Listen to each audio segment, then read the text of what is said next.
ହେଉଛି ଅବପାତ ରାଜ୍ୟରେ ଆସନ୍ତା 4 ଦିନ ପ୍ରବଳ ବର୍ଷା ହେବା ସମ୍ଭାବନା। ଲଘୁଚାପ ଉତ୍ତର ପଶ୍ଚିମ ଓଡ଼ିଶା ଦେଇ ଛତିଶଗଡ଼ ଆଡ଼କୁ ମୁହାଁଇବ।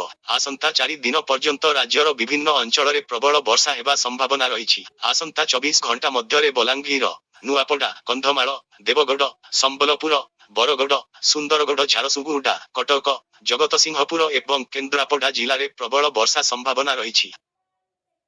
ଗତ 24 ଘଣ୍ଟା ମଧ୍ୟରେ ମାଲକାନଗିରି 190 ମି ବର୍ଷା ହୋଇଥିବା ବେଳେ ଖଇରପୁଟ ବ୍ଲକରେ ସର୍ବାକ 221 ମି ବର୍ଷା ହୋଇଛି। ପ୍ରବଳ ବର୍ଷା ଯୋଗୁଁ ମାଲକାନଗିରି ଜିଲ୍ଲାରେ 23 ପରିବାର ଉଦ୍ଧାର କରି ବନ୍ୟା ଆଶ୍ରୟ ସ୍ଥଳରେ ରଖାଯାଇଛି।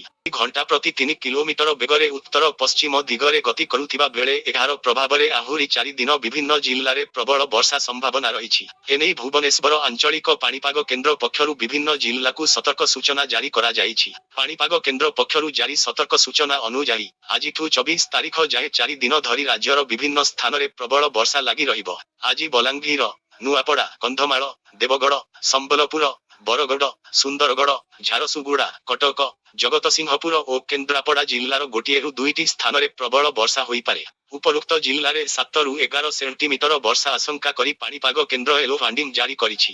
ସେହିପରି 22 ତାରିଖରେ ବରଗଡ଼, ଝାରସୁଗୁଡ଼ା, ସୁନ୍ଦରଗଡ଼, କେନ୍ଦୁଝର, ମୟୂରଭଞ୍ଜ, ବାଲେଶ୍ୱର ଓ ଭଦ୍ରକ ଜିଲ୍ଲାରେ ପ୍ରବଳ ବର୍ଷା ହେବ ବୋଲି କେନ୍ଦ୍ର ପୂର୍ବାନୁମାନ କରିଛି।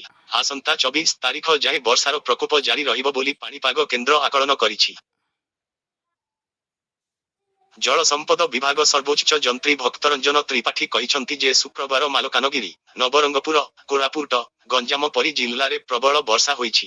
ମାଲକାନଗିରିରେ ବହୁ ସ୍ଥାନରେ ପ୍ରାୟ 200 ମିଲିମିଟର କିମ୍ବା ଏହାଠାରୁ ଅଧିକ ବର୍ଷା ହୋଇଥିବାରୁ ସାମୟିକ ସମୟ ପାଇଁ ରାସ୍ତା ଘାଟ ବୁଡ଼ି ଯାଇଛି। ତେବେ ରାଜ୍ୟରେ ବନ୍ୟା ପରିସ୍ଥିତି ସୃଷ୍ଟି ହୋଇନାହିଁ ବୋଲି ଶ୍ରୀ ତ୍ରିପାଠୀ ସ୍ପଷ୍ଟ କରିଛନ୍ତି। ପ୍ରବଳ ବର୍ଷା ଯୋଗୁଁ ଉପରୋକ୍ତ ଜିଲ୍ଲାଗୁଡ଼ିକରେ ଥିବା ଜଳଭଣ୍ଡାରଗୁଡ଼ିକର ଜଳସ୍ତର ବୃଦ୍ଧି ପାଇଛି। ତେବେ ହୀରାକୁଦ, ରେଙ୍ଗାଲି ପରି ଜଳଭଣ୍ଡାରରେ ଗତ ବର୍ଷ ତୁଳନାରେ ଏବେ ବି ଜଳସ୍ତର ବହୁ ତଳେ ରହିଥିବା ସେ କହିଛନ୍ତି।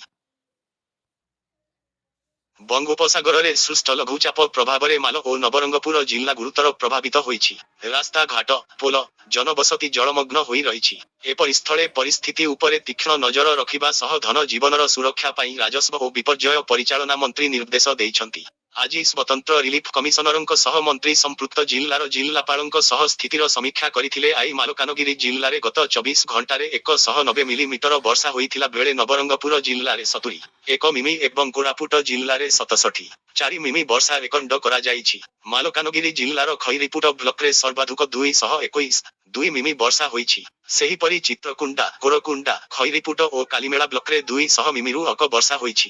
କୋରାପୁଟର କୋଟପାଡ, ମାଲକାନଗିରି ଜିଲ୍ଲାର ମାଥୁଲି, ପୋଡିଆ, ନବରଙ୍ଗପୁର ଜିଲ୍ଲାର ନନ୍ଦାହାଣ୍ଡି, ତେନ୍ତୁଳିଖୁଣ୍ଟି ଓ ପାପଡାହାଣ୍ଡିରେ ଅଧିକ ବର୍ଷା ରେକର୍ଡ ହୋଇଛି।